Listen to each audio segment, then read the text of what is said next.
Nusaybah asked the Islam to pray for her that she'll be with him in Jannah.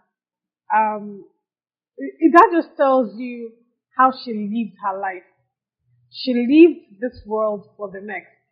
Everything she did here was directly commensurate to what she wanted to see on the other side.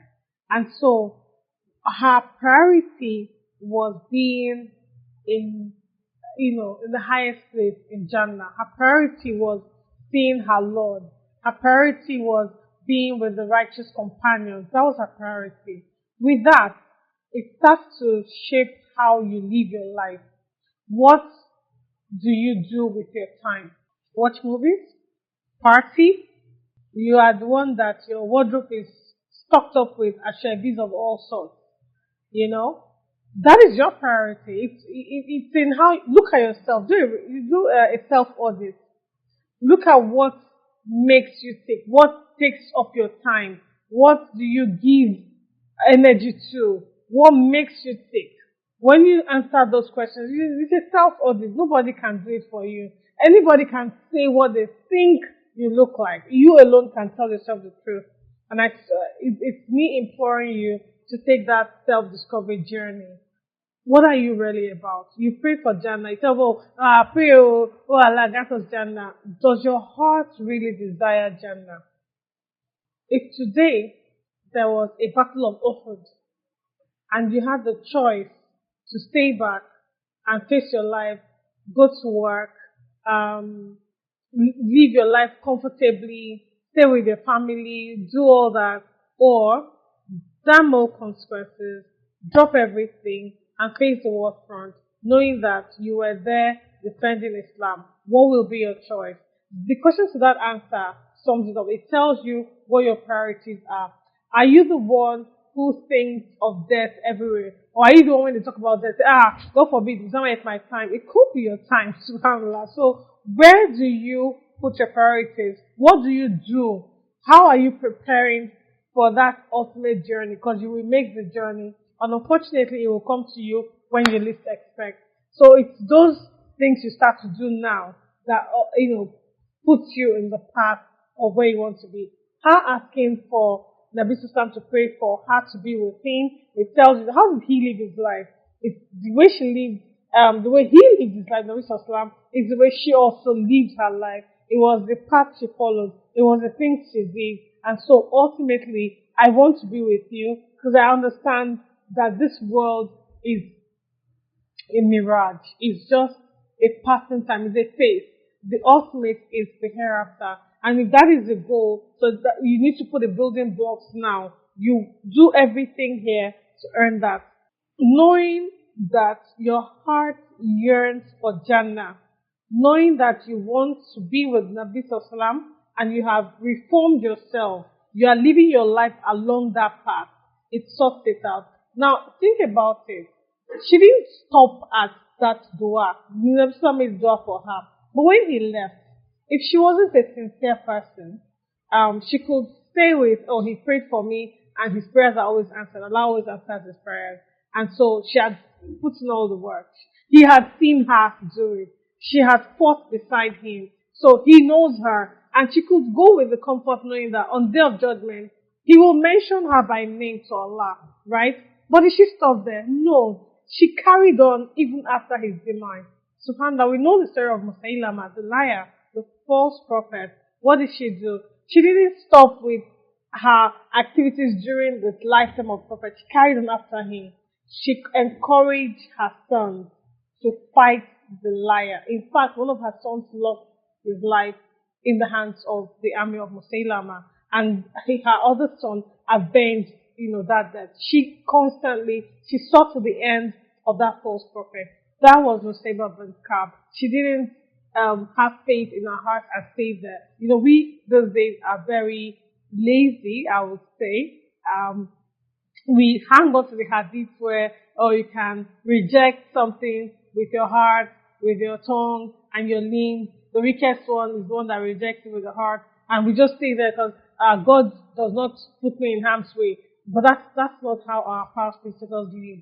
They went for the highest of the highest, the best of the best. they were always in the front line. And so you can choose how you want to turn up as a Muslim. You can choose what you want to be known for as a Muslim, your legacy. You can decide that. And I pray that knowing about Nusaybah Bint, knowing about her lifetime and how she lived her life can be an inspiration for you to make that U-turn now.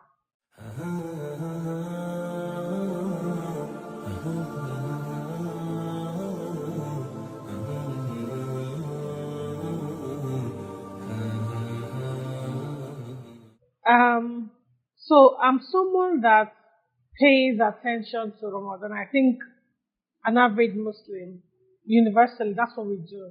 However, I also am someone that wants to do things differently. As much as I want to pay so much credence to Ramadan, I also want to carry on that same level of energy throughout the remaining 11 months. Isn't that how we're supposed to live? Because if Allah gives you the entire Ramadan for you to have the whole 30 days and then die the day after, die on Eid day or die after Eid. If you were someone that only paid attention to Ramadan, after Ramadan you return to your old ways, what does that make you? You're a loser because you only serve, you're a Ramadan Muslim, and after Ramadan then you go out of it and you're back to your usual lifestyle.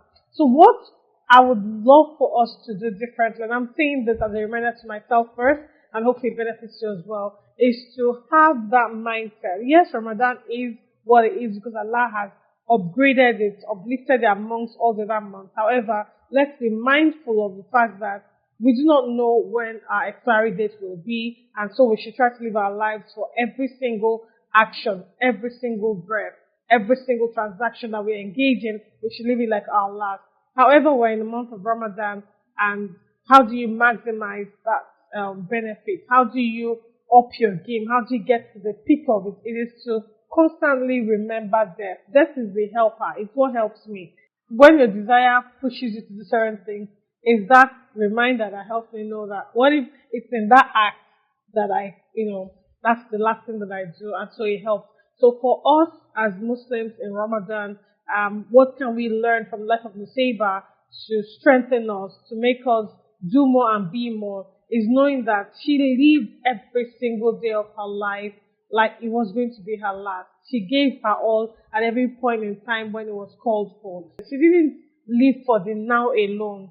She made sure that everything she did, that she carried people along, her sons, fellow women, they were carried along. What you need to do differently is renew your intentions every day of Ramadan, knowing that you did not leave certain bad days only for the sake of Ramadan, and after Ramadan you go back to it. And let me just, give a very clear example. Some of us are in questionable relationships, and you know yourself. I don't want to say it all. So you suspend that relationship only in Ramadan. You bounce that person from your home, and after Ramadan you're supposed to reunite and continue. If you could stay away for those 30 days, why can't you stay away the rest of your days until you right that relationship? You are one that consumes alcohol, subhanAllah. You hang the boots when it's Ramadan with the intention that on Eid day you return to it. If you could stay away for those 30 days, it means you can stay away for the entirety of your life here on earth. I think what my advice is for us to purify our intentions, renew our intentions, constantly review. Every night do a self-audit. Am I on the path for what people will say? Nusaybah wasn't. When he died, she carried on the same legacy. She carried on fighting the cause of Islam. So she wasn't doing it because Nabi Islam was here. Are you practicing the deen because your parents are watching you because you're under their roof? Are you practicing the deen because my parents can, query me or question me? Why are you doing what you're doing? Query yourself, question yourself, put yourself to the test, self-audit. Take yourself to task now before the ultimate questioning. May Allah make it easy for us all. I pray that our Ramadan is most fulfilling. Create smart goals for yourself. Easy, measurable goals. Don't overwhelm yourself. If you are someone that didn't read the Quran outside Ramadan, don't intend to read 10 complete Quran in Ramadan. It is absolutely unachievable. you will mess it up. So if you never read the Quran before Ramadan, your Quran has gathered all the dots. How about you start with a verse a day? If you can do more, then a page a day. If you can do more, and then go that way, make it an easy, measurable task for yourself. But ultimately, renew, revise, review the entirety of how you live your life, and pick a right role model. So if you pick Nusaybah as a role model, mashallah tabarakallah, you have picked a strong hand to walk you through the journey of life. May Allah make it easy for all of us to hit the bullseye by entering our journey to Firdaus when we return to our Lord.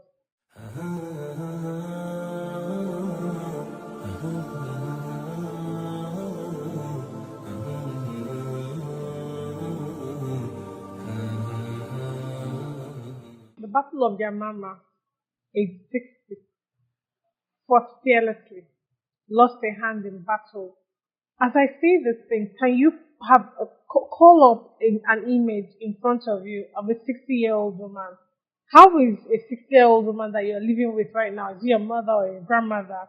How is her strength? Now compare that. Can you picture that 60-year-old woman you know? Can you picture her in the war front with a sword and the shield, fighting and jumping around like a 20-year-old? But that was Nusaybah bint Ka'b at age 60. How did she get there? It wasn't she didn't just use a wand to wish herself into that kind of person. It was a constant, consistent, she kept on pouring into that self-development, self-improvement. She invested a lot in herself, growing her deen, growing her knowledge, growing her faith, her steadfastness, her love for Allah and His Prophet Sallallahu Alaihi Wasallam. That carried her on. And that's the only way you can explain a woman whose hand got cut off in battle and she swung to the other hand and kept on fighting. She didn't leave the battlefield after losing the hand. She fought on. Think about it. This was a woman at Battle of Uhud. She had suffered 12 injuries to her upper body all over. She didn't stop. One injury and they're out of the way. But 12 solid, deep cuts on her upper body, and she fought. Her son was hit. She bound him up and pushed him back. Get up, son. You're not part of the people that are lying down here. Get back there. That was resilience in clear, image. That's the image. Or when you say the word resilience, bring up the face of Nusaybah. When you say the word bravery, you picture Nusaybah. When you say the word, and she was also compassionate, subhanAllah. She was intentional about her children being of Jannah. Isn't that why she did all that she did? Think about it.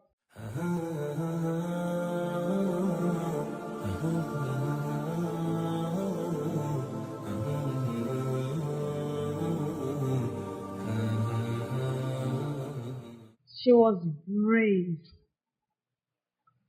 She was daring.